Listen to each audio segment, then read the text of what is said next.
Hi, I'm Jen from Somerset County Family Community Health Sciences, and we're here at the grocery store. We're going to take you through the aisles and talk about the new dietary guidelines and how you can food shop and cook at home following these new guidelines.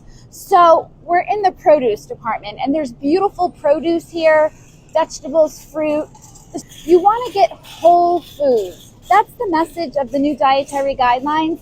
So salads and casseroles and putting vegetables in soups, roasting vegetables. Look at the beautiful variety of fruits here. So you want to eat whole fruits, 2 servings a day. So it's much more nutritious to actually eat the apple than drink apple juice because you have added sugar in there. When you have the whole fruit, you're going to get the fiber, which is really important as well.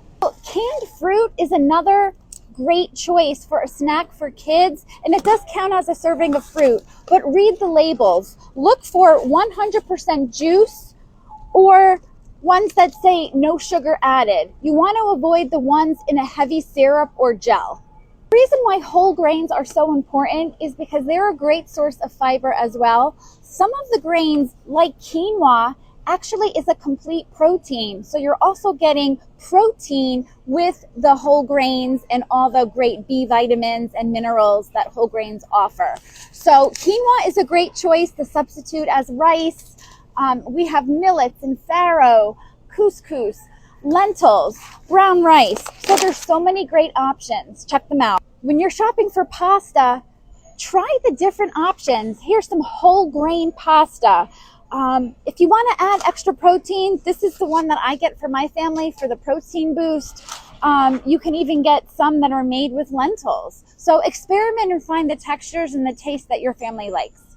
Okay, so with your whole grain options, you're better off making a brown rice dish and adding your own flavors from vinegar or mustards or herbs and spices. When you buy these flavored rices, they're super quick to make, but read the ingredients. There's corn syrup in here and very high sodium. So make it not processed, make it real. Using herbs and spices are a great way to add flavor to your dishes without adding salt or processed chemicals. If you love a taco night for your family, avoid these pre-packaged mixes. They're super high in sodium and other chemicals. So make sure you have things like paprika and garlic powder, onion powder, cumin, ancho chili powders, and you can make your own favorite blends.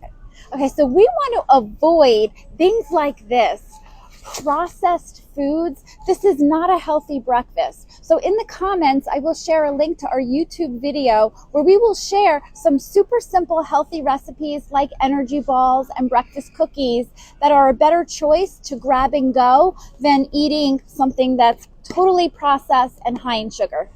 Great snack, popcorn is. It's a whole grain. You can get 3 cups of popcorn is a serving. Great choice.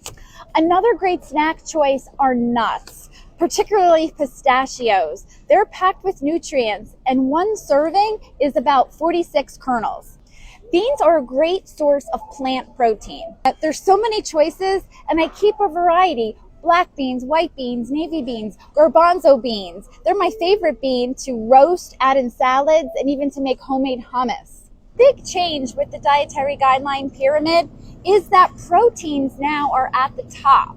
Okay, so what does that mean for your diet? You still want to include lean proteins like chicken and turkey. The serving size for any meat, fish, and poultry is 3 ounces, which is the size of your palm. What we want to avoid are processed meats, high-fat marbled meats like bacon and sausage and foods that are going to be high in saturated fat, because you want to keep your saturated fat under 10% of your daily intake. Eggs are a complete protein, so enjoy omelets. Hard-boiled eggs are great for meal prepping on the go, cutting them up and having them in salad. Another aisle where people will look for quick meals that they think are healthy but are highly processed. This TV dinner, it has beautiful pictures of vegetables on there. It has chicken for protein, but if you read the label, the sodium is 780 milligrams, which is 30 4% of your day. In your whole day, you want under 20% of sodium.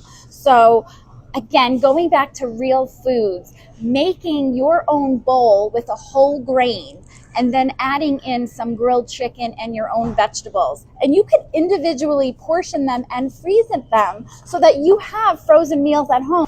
Okay, we're here in the dairy aisle. The dairy servings have not changed. They're still recommending 3 servings of dairy a day, and a great source is from milk.